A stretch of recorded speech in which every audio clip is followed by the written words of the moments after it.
Queridos, recuerden, esa es la palabra que tenemos en esta mañana, así es que le vamos a dar de una vez para poder compartir. Yo quiero que usted ore ahí por usted mismo, por usted misma, y le pida al Señor que por favor le dé a usted entendimiento, que el Señor traiga revelación sobre su vida, que le pida a usted al Señor que nada lo distraiga, porque usted sabe que el enemigo muchas veces nos va a querer distraer. Cuando estamos justos escuchando la palabra, puede venir una distracción. Antes de eso, quiero pedirles que cada uno cierre ahí sus ojitos, que cada uno haga su oración, y allá los que nos están escuchando también por internet, ahí donde usted se encuentra, haga también una oración por usted mismo. Padre, te pedimos ahora en esta mañana preciosa, por favor, Señor, que nada nos distraiga. Señor, que nada nos robe lo que tú hoy quieres ministrar a nuestro espíritu, Señor. Lo que tú hoy tienes preparado para nosotros, Señor. Toda distracción se va en el nombre de Jesús ahora mismo, Señor. Y quiero mantener mi espíritu, mi alma, mi mente, mi corazón, todo, Señor, enfocado en ti, Señor, para escuchar y para poner por práctica, para poner por obra esto que voy a aprender hoy, que tú me vas a hablar, Señor. Yo soy tu hijo, yo soy tu hija, por lo tanto, Señor, me estoy preparando para poder cumplir el propósito tuyo en esta tierra, y esta palabra servirá para que yo pueda cumplir ese propósito que tú tienes conmigo. En el nombre de Jesús. Amén. Amén. Muy bien. La semana pasada estuvimos viendo la importancia de entender hacia dónde iban a ir nuestros seres queridos. Bueno, hemos estado hablando de este tema un poquito, ya tenemos como 2 semanas, más o menos, o 3 semanas con hoy, donde estamos hablando de la muerte, ¿verdad? La muerte. Ahora David hablaba de una profesora que se suicidó hace unos días, ¿verdad?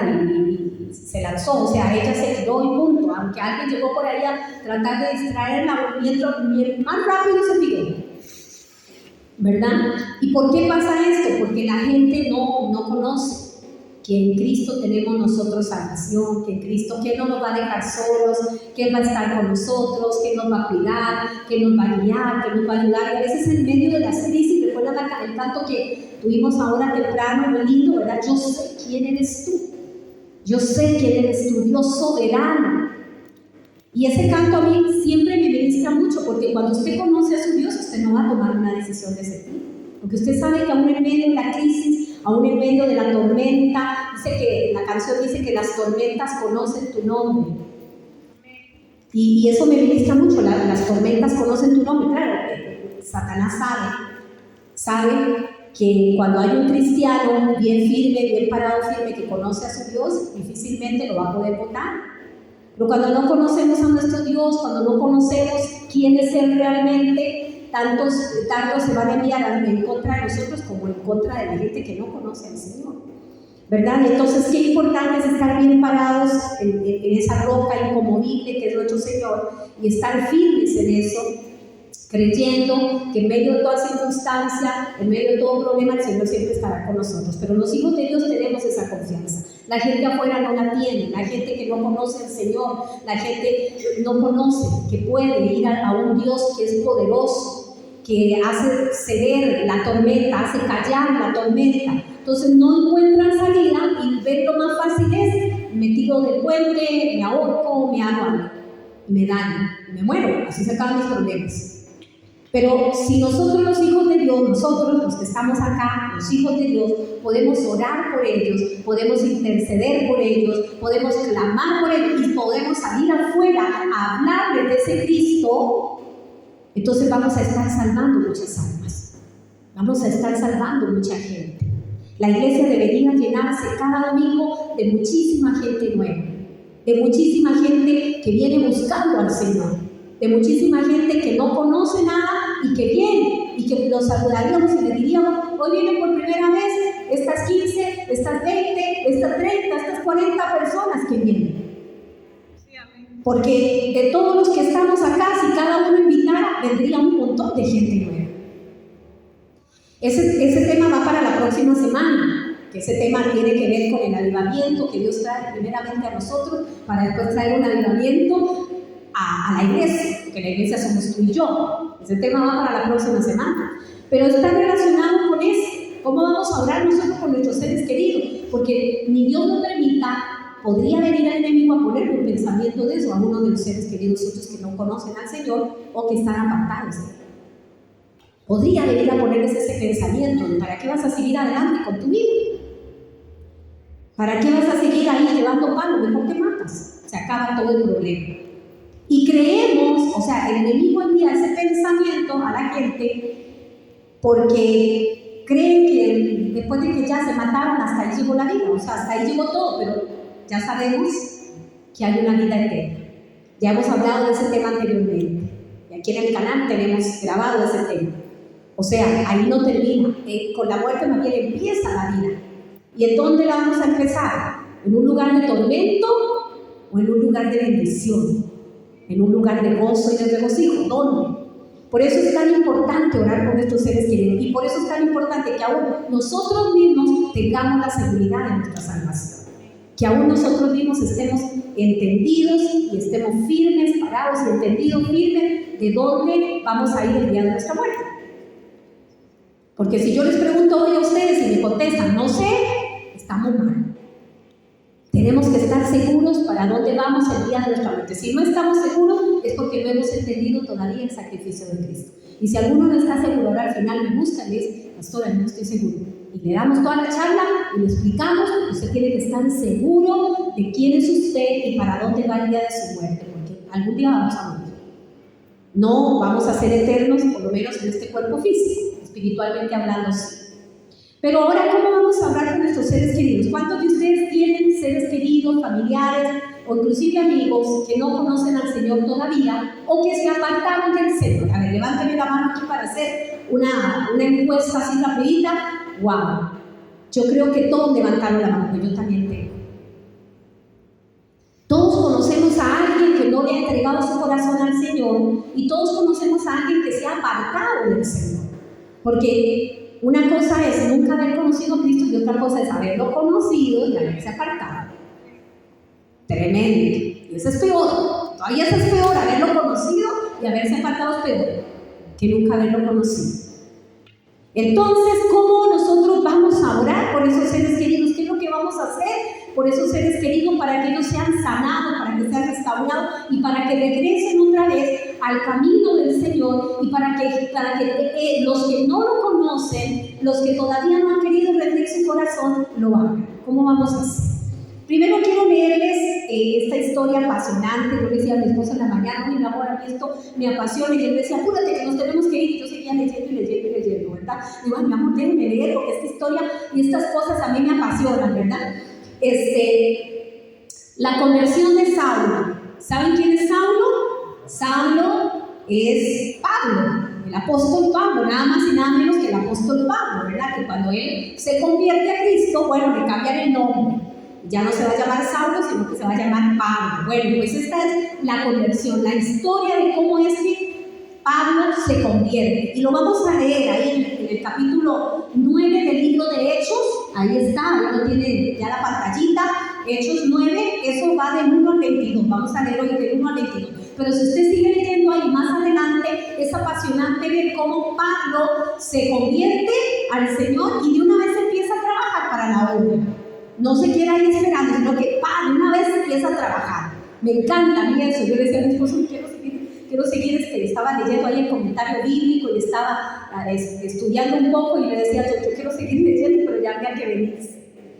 Pero si usted tiene esa misma actitud, usted se puede ir a su casa, seguir leyendo, seguir buscando, y usted va a encontrar un montón de cosas que Dios hoy le va a hablar a usted. Hechos 9 del 1 al 22. Dice, Saulo, respirando una amenaza sin muerte contra los discípulos del Señor, vino al sumo sacerdote y le pidió cartas para las sinagogas de Damasco, a fin de que si hallase algunos hombres o mujeres de este camino, los trajese presos a Jerusalén.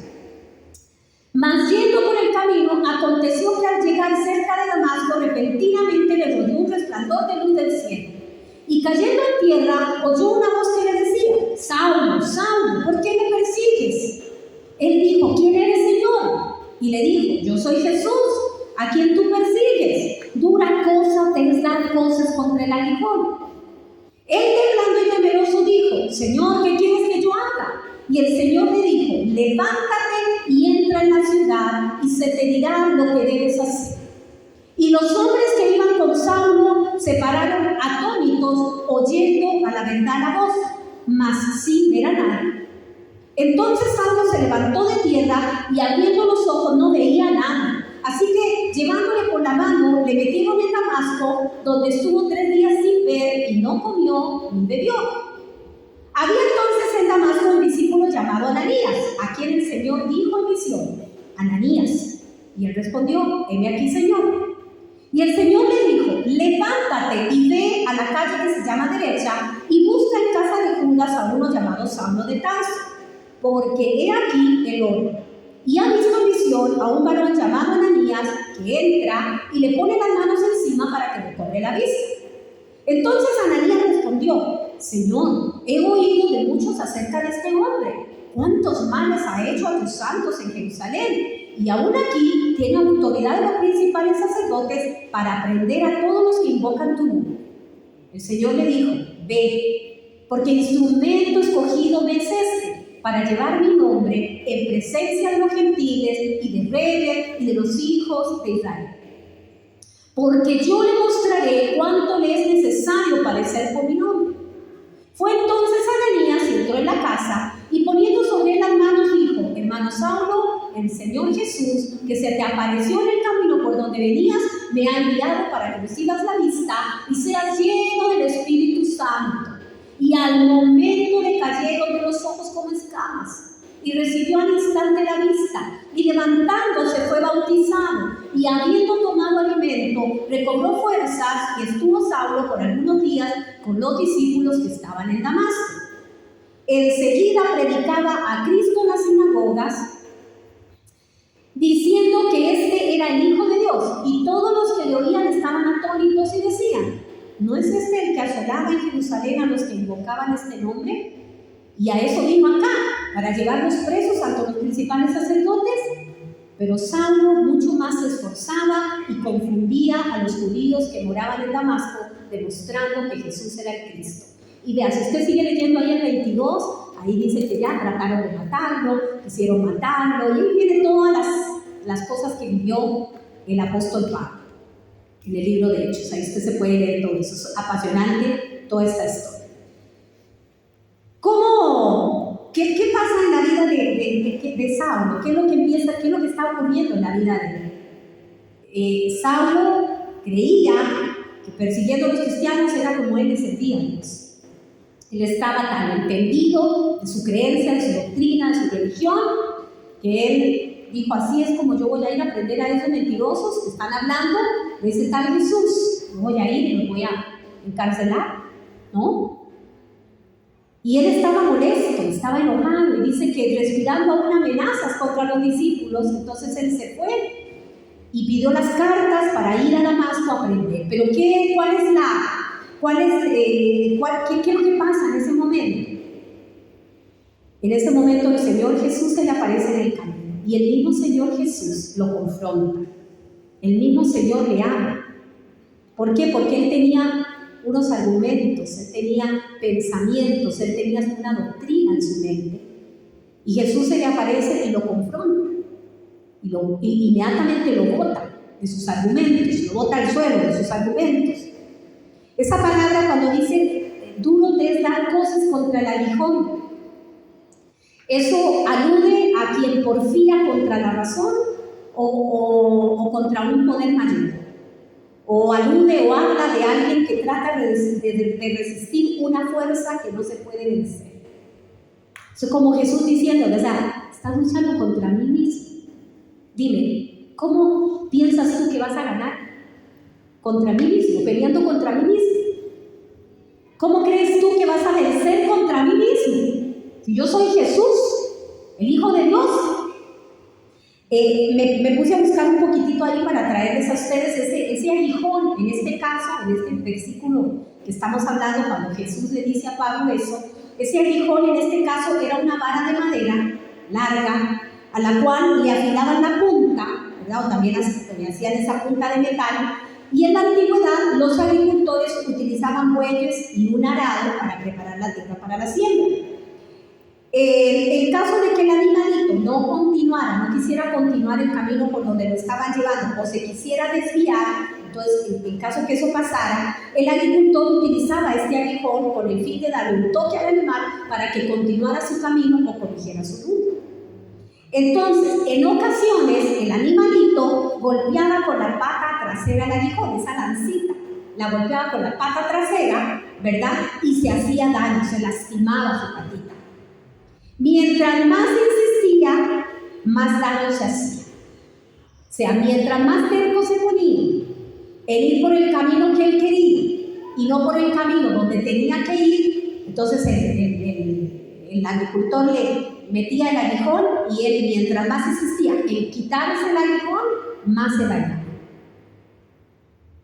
Y a veces nosotros nos ponemos a pensar que hay gente que uno dice, qué tercos que son. Les pasa una cosa, les pasa otra. Viene un tiempo de crisis, viene esto, y no queremos entender. Estamos dando cosas contra el aguijón. Mientras más luchamos, más nos hacemos daño. ¿Y cuántas veces Dios nos ha hablado? ¿Y cuántas veces Dios nos ha mandado un mensaje? ¿Y cuántas veces Dios nos ha dicho? Mira, a través de algo o a través de un mensaje que lees en algún lugar, es que Dios habla de todas maneras y Dios hace como Él quiere, a la hora que Él quiere, como Él quiere, cuando quiere. Dios es soberano. Y si Dios tiene un plan con una persona, si Dios tiene un plan contigo, si Dios tiene un plan con un ser querido tuyo, le va a hablar en muchas maneras, pero a veces está la terquedad en el corazón. Estamos dando cosas contra el aguijón, estamos luchando contra Dios mismo como si lo fuéramos a vencer, como si le fuéramos a ganar, tratando de doblarle el brazo, nunca, porque Él es poderoso. Y de pronto usted ahora puede identificar y decir, sí, a mí me pasa que yo tengo tal ser querido, tal familiar mío, y le han pasado cosas y no hay manera. Pero a veces no se aplica solo para el ser querido, se aplica para nosotros, como hijos de Dios. ¿Qué hubiera pasado si Ananías, el siervo de Dios que estaba ahí, qué hubiera pasado si Ananías se rehúsa a ir a hablarle a Pablo? Porque en el versículo vemos que le dio como sustillo, ¿verdad? Dijo, ay Señor, pero ese Saulo anda apresando a todo el mundo, a todos los que invocan tu nombre, y me estás mandando a la boca del león, ¿verdad? Me estás mandando a ir a orar por él, y resulta que era una trampa. Y después resulta que cuando llego allá me apresan, me llevan cautivo, me encierran. Y qué lindo el Señor que le dice, ve, porque tu instrumento escogido me es este. O sea, ve porque yo lo escogí. Aún con toda su terquedad, aún con todo, yo lo escogí. Y yo le voy a mostrar a él todo lo que tiene que padecer por mi causa. Bueno, ¿y qué cosas no padeció el apóstol Pablo? Pero el instrumento escogido me es este, o sea, le dice, yo lo escogí. ¿Y Ananías qué hizo? ¿Se puso de terco? No, yo no voy, mándame otro. Aquí podemos sacar muchísimas enseñanzas. Yo aquí puedo sacar un montón de predicaciones. Yo no voy. No. Yo no voy, Señor, eso a mí me da miedo eso. Yo no quiero. Pues se fue a donde Dios lo estaba mandando. Porque Ananías estaba orando, pero Pablo también estaba orando, Saulo también estaba orando. Lo tuvieron que meter ciego, no veía nada, lo metieron allá en una casa, allá en Damasco, de un llamado Judas, ahí lo metieron y ahí le dijeron, bueno, 3 días estuvo, no comió, no bebió, o sea, estuvo en ayuno. Y ahí se quedó, hasta que Dios envió a Ananías para que fuera a orar por él y recobrara la vista.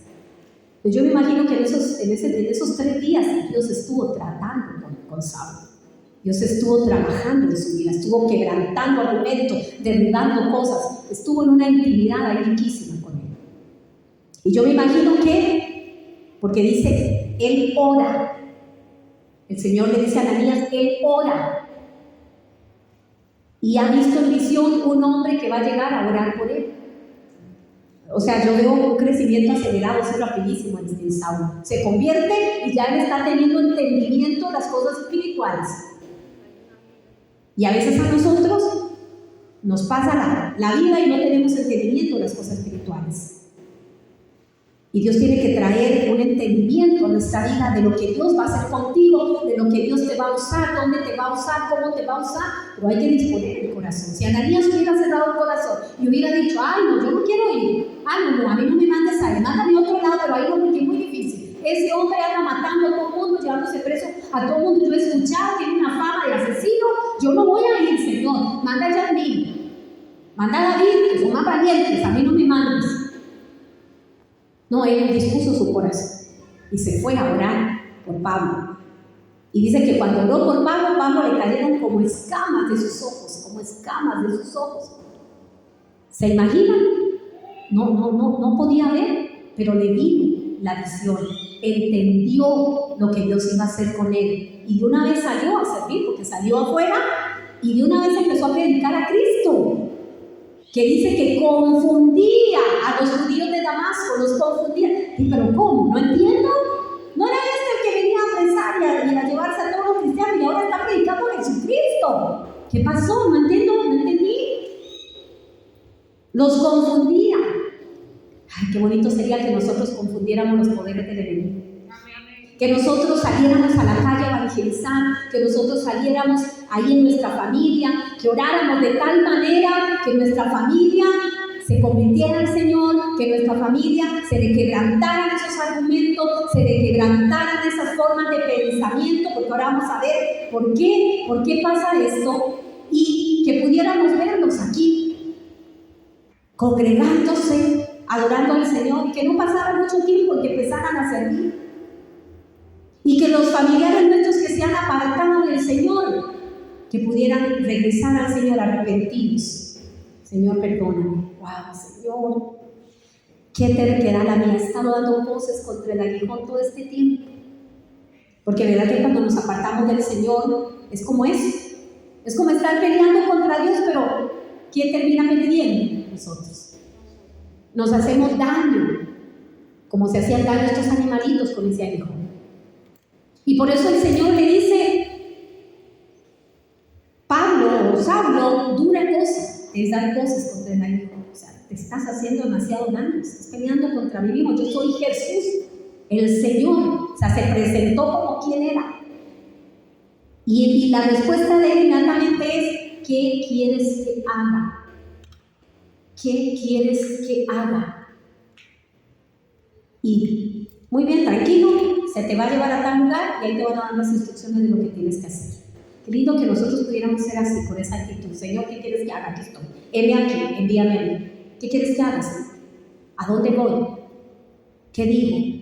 ¿Cómo lo hago, Señor? Dime tú, entrégame tú, capacítame tú. Aquí estoy, Señor. Pero bueno, ese es otro tema también. Pero ¿qué vemos aquí? Encontramos más adelante en el Hechos 5, aquí estamos en Hechos 9, pero en Hechos 5 resulta que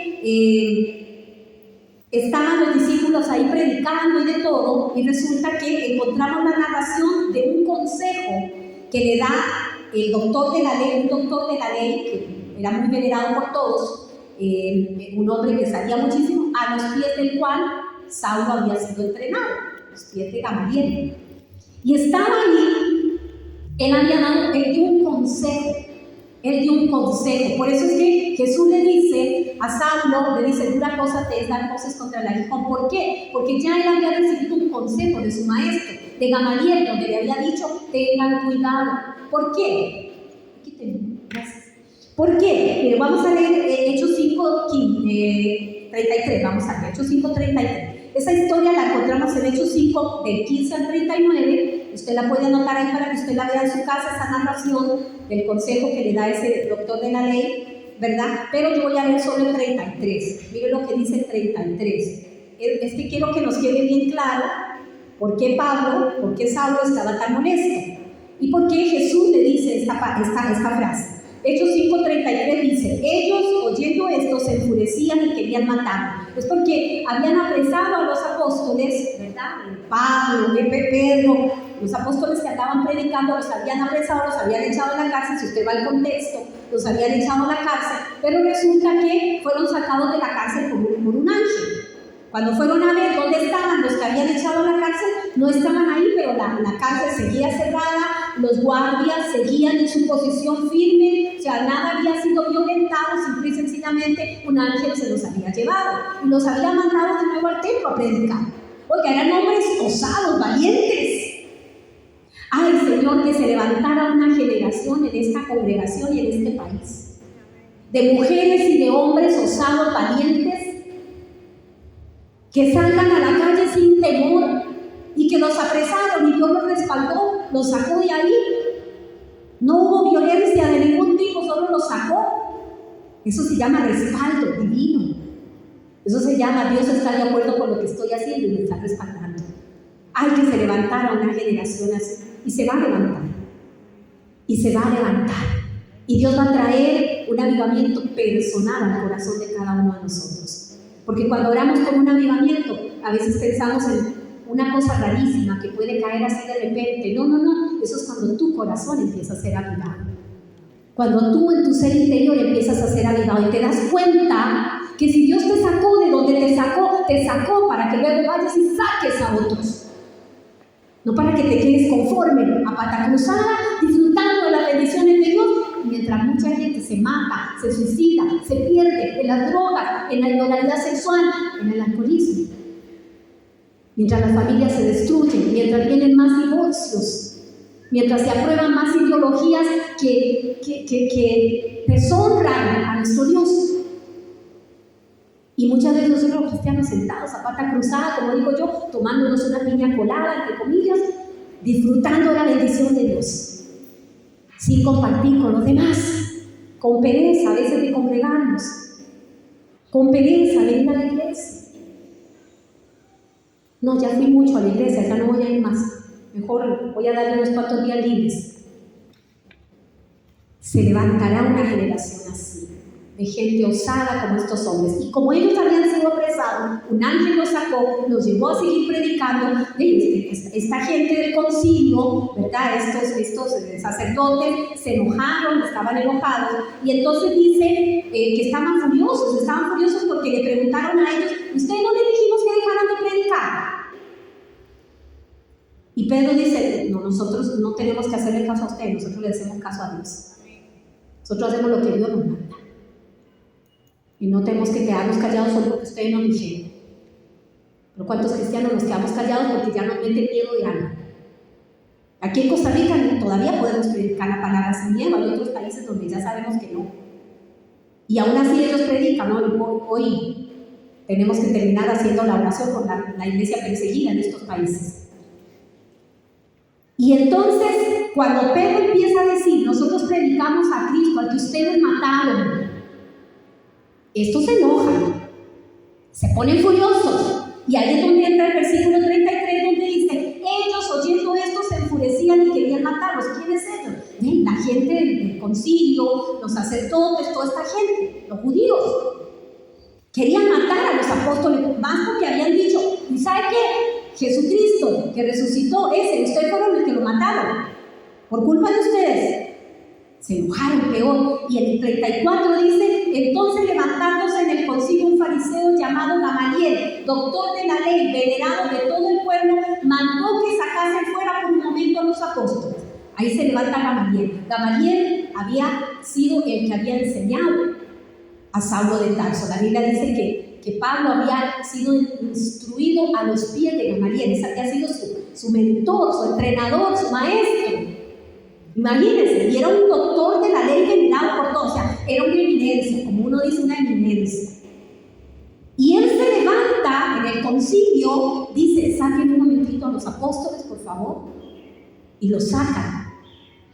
Y ahí él da este discurso, él dice esto, en el versículo 35 dice: y luego dijo: varones israelitas, mirad vosotros lo que vais a hacer respecto a estos hombres, porque antes de estos días se levantó Teudas diciendo que era ángel. A este se unió un número como de 400 hombres, pero él fue muerto y todos los que le obedecían fueron dispersados y reducidos a nada. Después de este se levantó Judas el Galileo en los días del censo y llevó en pos de sí a mucho pueblo. Pereció también él y todos los que le obedecían fueron dispersados. apartaos de estos hombres y dejadlos, porque si este consejo o esta obra es de los hombres, se desvanecerá, mas si es de Dios, no la podréis destruir, no seáis tal vez hallados luchando contra Dios. ¿Quién dijo eso? Nada más y nada menos que Gamaliel, una eminencia en la ley judía. ¿Vieron la sabiduría con la que habló? Dijo, se han levantado otros hombres que han tenido mucho pueblo a favor, un tal fulano, un tal sultano, pero cuando murieron sus discípulos, toda la gente que se reunió con ellos, se desaparecieron y la obra murió ahí. Tengan cuidado. ¿Por qué? Porque él se estaba dando cuenta que esta vez no había sido lo mismo.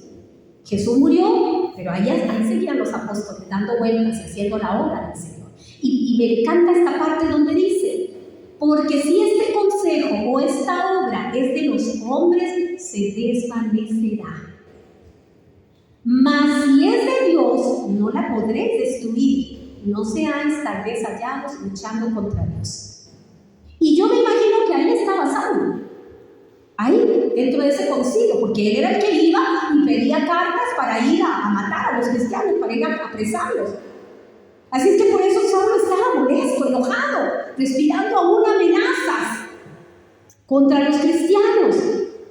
Y ya había recibido un consejo de Gamaliel: dejen querido a esa gente, no la persigan. Porque si eso es de hombres, se va a morir igual, esa obra se va a morir igual como se murió la de los otros anteriores. Pero si eso es de Dios, cuidado, y ustedes son hallados más bien de estar peleando contra el mismo Dios.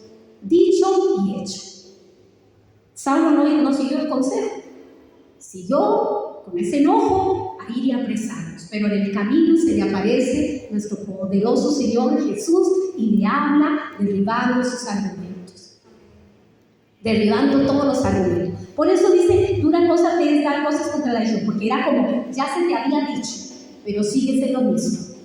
Ya se te había dicho, pero sigues en lo mismo. ¿Cuántos de nosotros Dios ya nos ama? Y Dios nos ha dicho, levántate, porque te voy a usar, porque voy a hacer cosas contigo, porque te voy a usar en esto, te voy a usar en aquello. Y nosotros seguimos dando cosas contra el aguijón, seguimos pateando, y cada vez que pateamos, ¡ay!, nos duele. Pero es que Dios ya nos llamó, y lo primero que Dios va a hacer contigo es que te pares en la brecha a orar por tus seres queridos. Eso es lo primero. Después de ahí vamos a salir a más allá, a más afuera, a nuestra comunidad, a nuestra nación y afuera de nuestra nación. Porque tenemos que ganar nuestra familia para Cristo. Tenemos que ganarla. Y a la misma vez que estamos orando por nuestra familia y ganando nuestra familia para Cristo, vamos a ir ganando también gente que está rodeándonos, nuestros amigos, compañeros de trabajo, vecinos, compañeros de universidad, compañeros de colegio, no sé, los que nos están rodeando. Pero Dios tiene que traer hoy un despertar a nuestra vida primeramente, porque si estamos dormidos y todavía no conocemos al Cristo que nos salvó, que nos restauró, ¿cómo vamos a salir a predicar todavía allá afuera si nosotros mismos estamos todavía en la oscuridad? Dios tiene que despertarnos todavía. ¿Y sabe qué? Muchas veces el enemigo ataca a aquel que tiene un gran llamado. ¿Por qué? Porque no le conviene que usted esté bien parado en la roca. No le conviene. Entonces va a venir con argumentos, va a venir con un montón de cosas a meterte en la mente para que usted no avance, para que usted no siga, para que usted se vaya de los caminos del Señor. Por eso hoy con misericordia, que hoy que estamos nosotros aquí, con misericordia vamos a orar también por nuestros seres queridos que están apartados. Con misericordia, como si fuéramos nosotros mismos. Señor, por favor, ten misericordia de mis seres queridos. Segunda de Corintios 10, del 3 al 6. Pues aunque andamos en la carne, no militamos según la carne, porque las armas de nuestra milicia no son carnales, sino poderosas en Dios para la destrucción de fortalezas, derribando argumentos y toda altivez que se levanta contra el conocimiento de Dios, y llevando cautivo todo pensamiento a la obediencia a Cristo, y estando prontos para castigar toda desobediencia cuando vuestra obediencia sea perfecta. Vamos a ver aquí palabras claves en este versículo. Ustedes ven que aquí está hablando de guerra espiritual. De hecho, habíamos hablado de este versículo cuando hablamos de la guerra espiritual en los cultos anteriores. que ya entendemos que nosotros, aunque andamos en esta carne, pues nosotros no caminamos en esta carne. O sea, tenemos este cuerpo, pero nuestra guerra no es en esta carne, ¿verdad? Ya habíamos hablado de eso, que nuestras armas no son carnales, no son cosas que usted va a hacer en su carne, sino que son poderosas en Dios para la destrucción de fortaleza. Para la destrucción de fortaleza, derribando los argumentos y todas las. Cuando nosotros oramos por nuestros seres queridos, eso es lo que tenemos que hacer. Vamos a derribar argumentos y toda altivez que se levanta contra el conocimiento de Dios.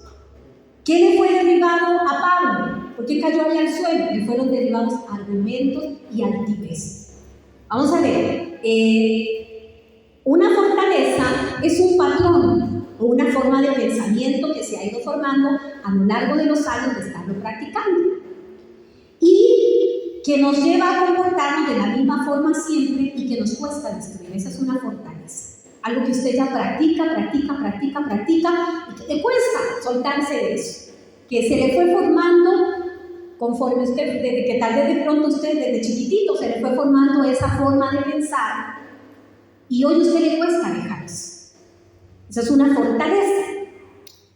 La palabra fortaleza en griego es ochuroma y se refería a una prisión, ya que los pueblos sitiados en una fortaleza estaban allí presos de las fuerzas que los atacaban. O sea, se metían a su fortaleza pero estaban presos, no podían salir de ahí, no podían hacer nada. Cuando un pueblo era sitiado, por eso es que venía el hambre, porque no podían salir afuera a recoger sus cosechas. Recuerden que ellos cosechaban. No podían salir afuera a recoger sus cosechas. Entonces, cuando estaban sitiados, se encerraban en su fortaleza. Por eso la palabra fortaleza quiere decir eso, una prisión, donde estaban ellos ahí, sostenidos por las fuerzas que los atacaban. También esta palabra fortaleza se refería a tumba.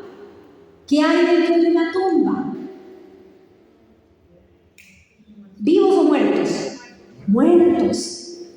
Entonces, la palabra fortaleza se refiere a la palabra tumba o a una tumba, porque cuando hay fortalezas en nuestra mente es como que estuviéramos muertos. Y de hecho hay muchas cosas que pensamos y razonamos que nos tienen muertos espiritualmente. Ya hablamos de la muerte espiritual y hablamos de la muerte segunda. ¿Se acuerdan que eso también lo hablamos? Entonces, la muerte espiritual es cuando no hemos entregado nuestra vida a Cristo.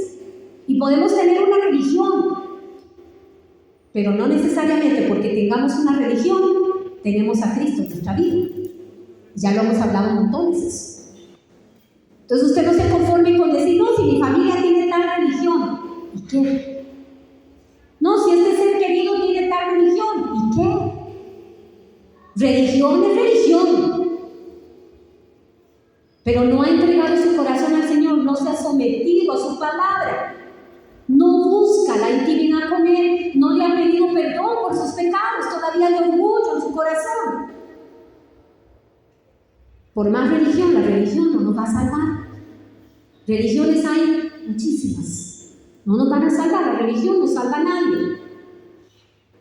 Tenemos que tener una relación personal con nuestro Dios. Entonces, esto que les acabo de decir de las fortalezas, representa cómo se encuentran las personas, nuestros seres queridos, las personas que nos rodean, que no han entregado su vida al Señor, están presos en una prisión espiritual. Están presos y están encerrados en una prisión espiritual. Entonces podemos notar que cuando nosotros vamos a ir a orar por ellos, nosotros no podemos usar las armas carnales. A veces hablamos con ellos y les decimos y nada pasa. Porque a veces no es tanto la hablada de uno, es la oración que usted va a ejecutar a favor de su familia.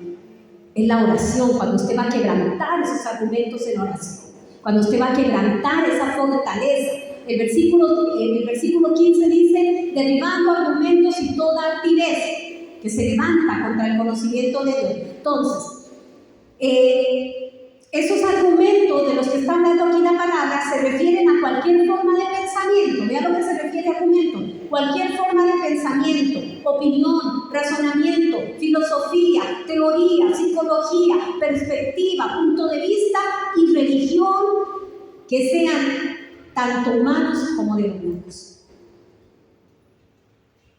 formas de pensar de la gente. No, yo pienso que, ¿sabe qué, pastora? ¿O sabe qué, fulana? Yo tengo un pensamiento.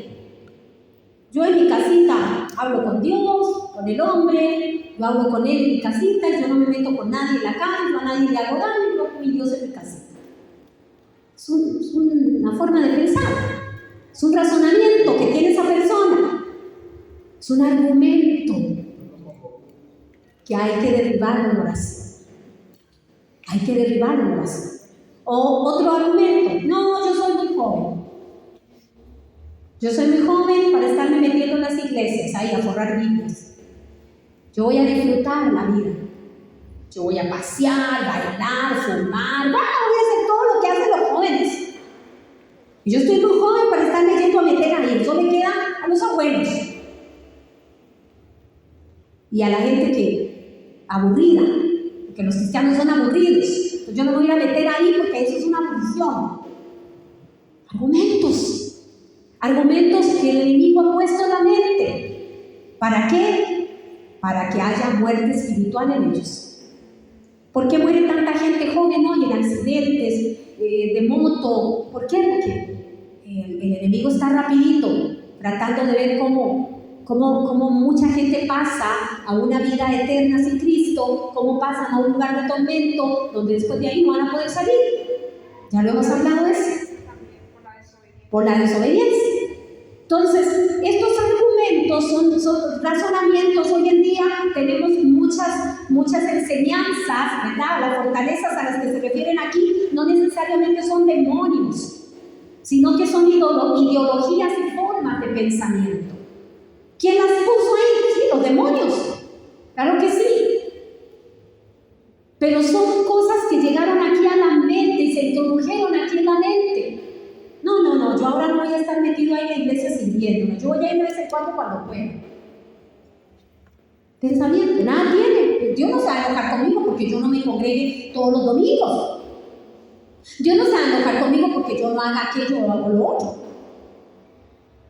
Pensamientos, fortalezas que se crean ahí y que el enemigo las puso, y que cuando usted trata de meterse ahí, no puede, porque están encerrados en una fortaleza, están prisioneros, están en una tumba, en una muerte espiritual.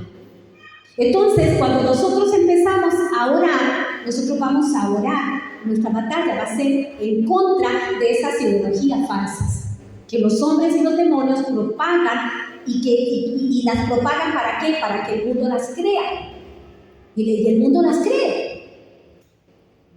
No, eso está metido uno en una iglesia. No, yo necesito ir a meterme ahí para tal cosa. No, eso de qué es la verdad. No, la verdad no es absoluta. La verdad depende de cómo usted la vea. ¿Recuerdan que también predicamos sobre eso? Ahí en el canal también está toda una enseñanza acerca de la guerra entre la verdad y la mentira.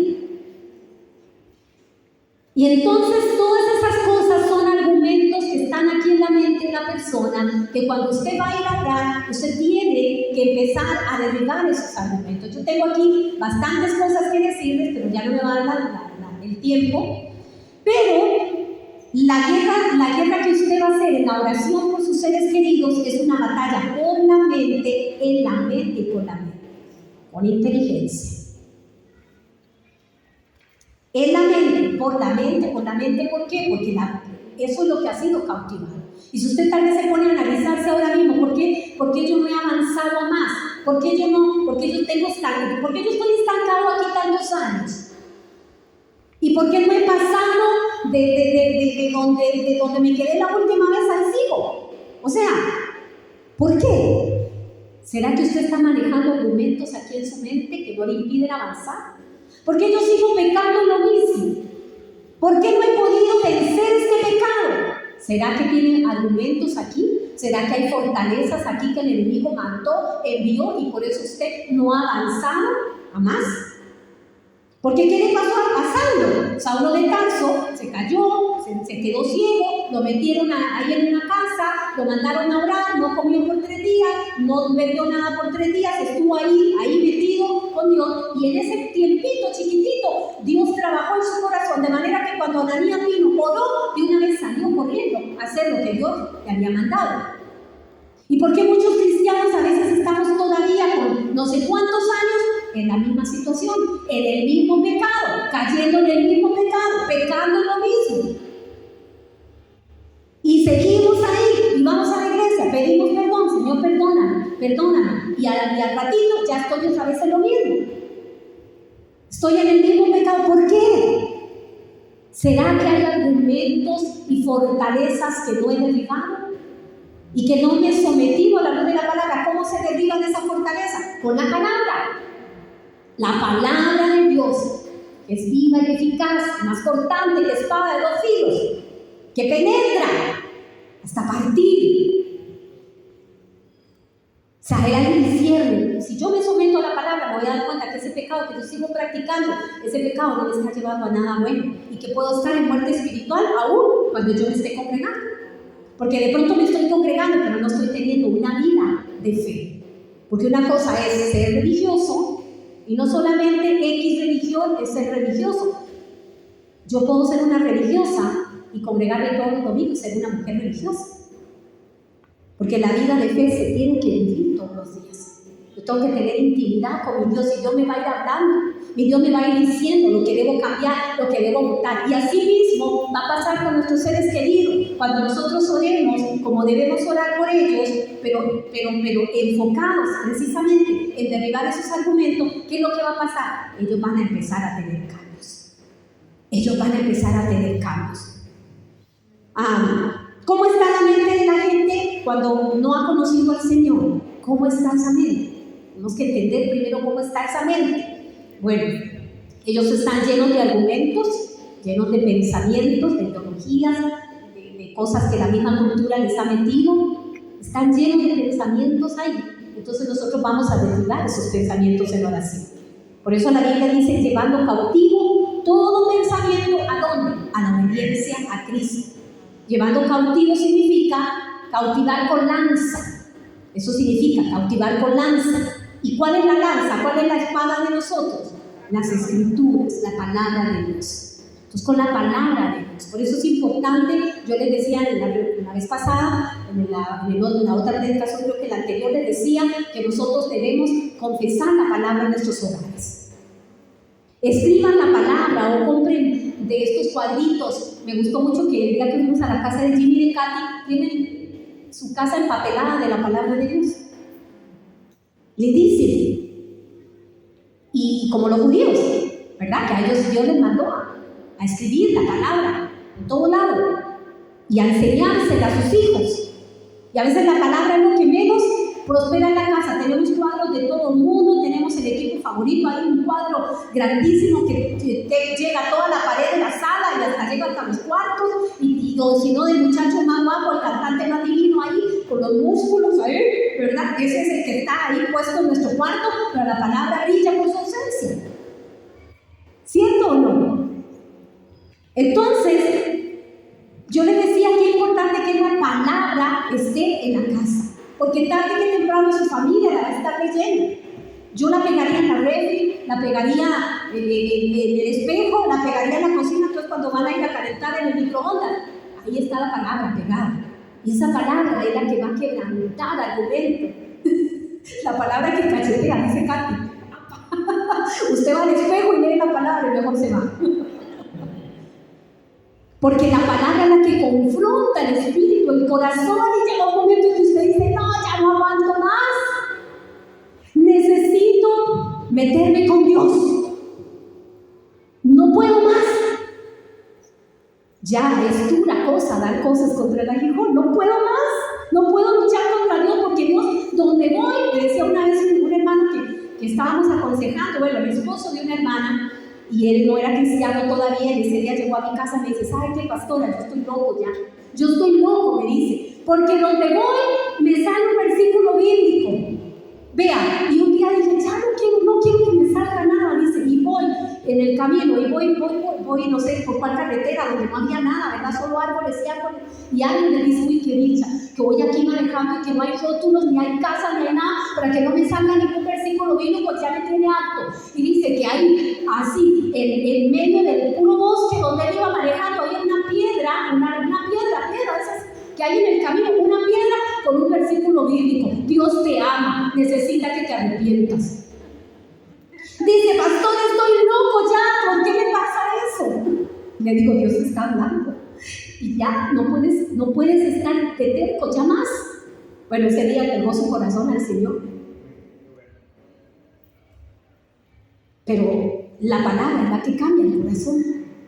Y a veces nosotros, por no crear conflictos, estamos calladitos en la casa. No, escondemos la Biblia. No, mejor no, calladito aquí. No, escriba la palabra. Escríbala por todo lado, póngala por todo lado, porque tarde que temprano esa palabra va a crear algún cambio aquí. Escríbale a sus hijos en el cuaderno frases bíblicas, pedacitos, semillas de la palabra. Cuando las chiquillas estaban pequeñitas, nosotros les escribíamos en las orillas de sus cuadernos, de manera que en un momento determinado ellas abrieron alguna página de su cuaderno, ahí les iba a aparecer una palabra, les iba a aparecer algo que nosotros le habíamos puesto a ellas, las chiquillas. La palabra es la que va a cambiar. Nosotros no podemos luchar contra el error sin conocer la verdad. Hay espíritus de errores por todos lados, rondando, para que la gente esté equivocada en lo que está haciendo. Espíritus de error. Nosotros no podemos luchar contra ese espíritu si nosotros no conocemos la verdad. Yo le escribí a Fernando en el carro, se los ponía versículos. ¿Le escribías dónde? En el carro, cuando se iba, le ponía versículos. A ver. Excelente estrategia. A su esposo, antes que su esposo se convirtiera, Marnesita le escribía versículos y se los pegaba ahí en el carrito. Seguro Fernando, cuando iba a montar y se iba a arrancar, versículo ahí.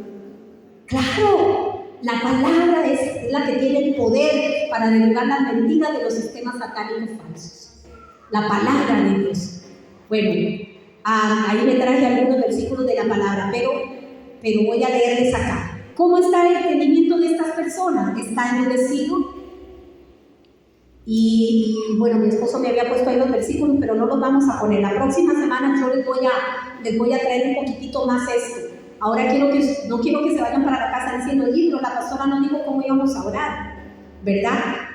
Entonces, nada más quiero que ustedes entiendan. La próxima semana le damos un poquito más de fuerza a esto. Que estas personas, estos seres queridos, esta familia o estos amigos o estos compañeros con los que ustedes van a orar, ¿cómo tienen su mente? Después de la caída de Adán y Eva, la mente del hombre y de la mujer, naturales, no son cristianos, está endurecida. Número 1, el entendimiento está endurecido. Aquí lo vemos, tenemos 2 Corintios 3:14. Ustedes apúntenlo ahí y lo ven en su casita. La próxima semana hablamos un poquito más de eso. El entendimiento está endurecido. Cuesta que entienda. Usted dice, pero por más que le hablo, no le llega. Es que el entendimiento está endurecido. Número 2, el entendimiento está cegado. ¿Cómo estaba Pablo? Saulo quedó ciego ahí en ese momento. Y dice que cuando oraron por él le cayeron escamas. Entonces, ¿cómo está el entendimiento de nuestros seres queridos que no han entregado su corazón al Señor? Está cegado. 2 Corintios 4:4. Tercero, ¿cómo está el entendimiento de ellos? Está entenebrecido. Oiga qué importante, está endurecido, está cegado, está entenebrecido. El entenebrecido, pongan ahí Efesios 4:18. Ahí están esos versículos para que ustedes los lean en su casita. La próxima semana les damos fuerza a eso. Al tener el entendimiento con estas 3 características, endurecido, cegado, entenebrecido, entonces, ¿cómo se vuelve la mente de ellos? ¿O cómo está la mente de ellos? Recuerden que la mente es la que da el entendimiento. En el entendimiento está la mente. El entendimiento está en la mente. La batalla de Satanás está en la mente. ¿Dónde vamos a orar nosotros? Ahí, en la mente. ¿Se acuerdan? Todo en la mente. Es el campo de batalla, es el campo de guerra, la mente. Entonces, ¿cómo está la mente de esos seres queridos que no han entregado el corazón al Señor o que se apartaron? Es una mente carnal. Ahí vemos Colosenses 2:18. Una mente depravada. 1 Timoteo 6:5. Una mente embotada. Marcos 6:52. Y una mente en vanidad. Efesios 4:17. Les repito de nuevo, una mente carnal, Colosenses 2:18, una mente depravada, 1 Timoteo 6:5, una mente embotada, Marcos 6:52, y una mente en vanidad, Efesios 4:17. Así está la mente de la gente que nosotros queremos orar. Así está la mente de muchos de nuestros familiares. Ahora se las mando al chat para los que no la alcanzaron a apuntar. Ahorita se las mando. Así está la mente. Entonces, ¿cómo vamos a razonar con ellos? No podemos razonar con ellos porque la mente está atada.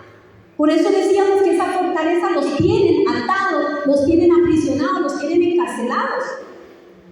Entonces, primero, número uno, ¿cómo vamos a orar con ellos? La próxima semana les doy detalles. Ahora nada más les voy a dar la pincelada porque ya son las 12 y listo. Número uno, vamos a identificar los argumentos que tienen nuestros seres queridos. Se tiene que identificar. Hágase un cuadernito, en su mismo cuaderno devocional o en su cuaderno de oración, donde usted va a orar por ellos. Vean que esta es una tarea práctica. Aquí venimos a hacer algo práctico. Usted quiere ver a sus seres queridos metidos con Dios, amando al Señor. Número uno, vamos a identificar los argumentos que están operando en ellos. ¿Qué son las cosas que ellos aman? ¿Qué son las cosas que a ellos más o menos los mueven? Esos son sus argumentos. ¿Verdad? Yanesita nos contaba un argumento que ella tenía, ¿verdad? En la célula. Y solamente si el Señor no le diera ese argumento, ella no puede pasar a más. Pero son argumentos y que uno no sabe que son argumentos. Recuerden que hablamos de que el que está engañado no sabe que está engañado porque está engañado. ¿Se acuerdan? Entonces, vamos a identificar los argumentos que tienen sus seres queridos. Número 2, vamos a hacer una lista de esos argumentos. Recuerde que ya usted identificó, es que mi mamá tiene estos y estos argumentos. Es que mi hermano tiene estos y estos. ¿Qué vamos a hacer? Una lista de esos argumentos y vamos a comenzar a orar específicamente por esos argumentos, derribándolos con la palabra de Dios. Entonces, usted se va a buscar los versículos en la palabra de Dios que hablen sobre esos argumentos para empezar a derribarlos con la palabra de Dios. No sé, por ejemplo, un ejemplo. Yo soy muy joven y yo tengo que estarme metiendo en la iglesia. La palabra de Dios dice en Eclesiastés: acuérdate de tu Creador en los días de tu juventud, antes que vengan los días malos y lleguen los años en los que digan: no tengo en ellos contentamiento. Señor, que a mi hijo, que a mi hija no le pase esto. Señor, trae revelación sobre la importancia de que ahora que es joven te honre, para que cuando sea más grande le vaya bien en la vida y no haya arrepentimiento ni dolor en su corazón. Tu palabra dice esto: ¿con qué limpiar al joven su camino? Con guardar tu palabra. Señor, trae revelación a mi hijo para que él entienda que guardando tu palabra es que le va a ir bien en la vida, que no le va a ir bien simplemente sacando una gran carrera, que no le va a ir bien simplemente teniendo un negocio, teniendo mucha plata, teniendo una novia bonita, teniendo un carro lujoso. Señor, guardando tu palabra. Y usted va a orar con la palabra, derribando sus argumentos que ya usted ha escuchado decir a sus seres queridos. Número 3, después de que ya usted hizo una lista y usted comenzó a orar específicamente por esos argumentos, le vamos a pedir al Espíritu Santo. Número 4, ya lo enredé. Número 4, le vamos a pedir perdón al Señor por los pecados de ellos como si fueran los nuestros. La próxima semana les voy a hablar un poquito más de eso. Eso se llama pararse en la brecha. Y les voy a explicar qué es una brecha y por qué nos paramos en la brecha. Y usted va a orar pidiéndole al Señor perdón por los pecados de esos seres queridos como si fueran los suyos propios. Y vamos a hablar un poquito más de eso. Número 5, le vamos a pedir al Espíritu Santo que sea Él el que se revele a esa persona con la que estamos orando. Y le vamos a pedir a Él que se revele, que traiga revelación de pecado, de juicio y de justicia. De esas tres cosas: de pecado, de juicio y de justicia. Eso está en Juan 16, del 7 al 11. Apúntelo ahí para que usted lo lea en la casita. Juan 16, del 7 al 11. Vamos a pedirle al Señor que traiga revelación de pecado, de juicio y de justicia. O sea, que lleguen a un entendimiento, que ese entendimiento que está cegado, entenebrecido, ese entendimiento que dijimos ahora, esa mente que está en vanidad, esa mente que está, ¿verdad?, con otros pensamientos, que ellos reciban un entendimiento y que sean libres. La próxima semana les voy a enseñar a orar sobre el entendimiento, que ya si no nos tenemos que quedar aquí como hasta las 2 de la tarde más o menos. Entonces, nada más para repasar, ¿cómo vamos a orar por ellos? Usted lo vaya haciendo esta semana y ya la próxima semana ya hacemos cosas más específicas. Número 1, identificamos los argumentos de los seres queridos. Número 2, hacemos una lista de esos argumentos. Número 3, vamos a comenzar a orar específicamente por esos argumentos, porque a veces oramos por muchas cosas, pero no oramos específico por los argumentos que tienen nuestros seres queridos. Entonces vamos a orar con la palabra, vamos a ir a buscar versículos de la palabra, ¿verdad? Si no saben, me dicen a mí, me llaman al pastor, le preguntan y nosotros les ayudamos. Número 4, vamos a pedir perdón por los pecados de ellos como si fueran nuestros. O sea, nos vamos a parar en la brecha y vamos a decir: Dios, perdona el pecado de mi hija, que es este. Vamos a confesar los pecados como si fueran nuestros. Hay muchos versículos en la Biblia que nos hablan de esto, lo vamos a ver la otra semana. Número 5, pediremos al Espíritu Santo que sea Él el que se revele a esa persona en 3 cosas fundamentales: el de pecado, de juicio y de justicia. Y el único que hace eso es el Espíritu Santo. Dice que el Espíritu Santo es el que va a traer sobre ellos el convencimiento de pecado, de juicio y de justicia. Y la próxima semana damos más detalles sobre esto, pero ya usted vaya identificando argumentos en sus seres queridos, que es la parte más difícil a veces. Porque hasta nosotros mismos creemos que ellos tienen razón por lo que están hablando. Y sí tienen razón. Sí. Y lo dejamos pasar. No, es que el enemigo quiere cegarlo a usted también, para que usted no ore por sus seres queridos. Así que vamos a orar. Póngase usted el día ahí y vamos a orar en este momento. Primero, para que el Señor alumbre los ojos de nuestro entendimiento como cristianos, como hijos de Dios, y que el mismo Señor nos dé a nosotros luz para empezar a orar por nuestros seres queridos.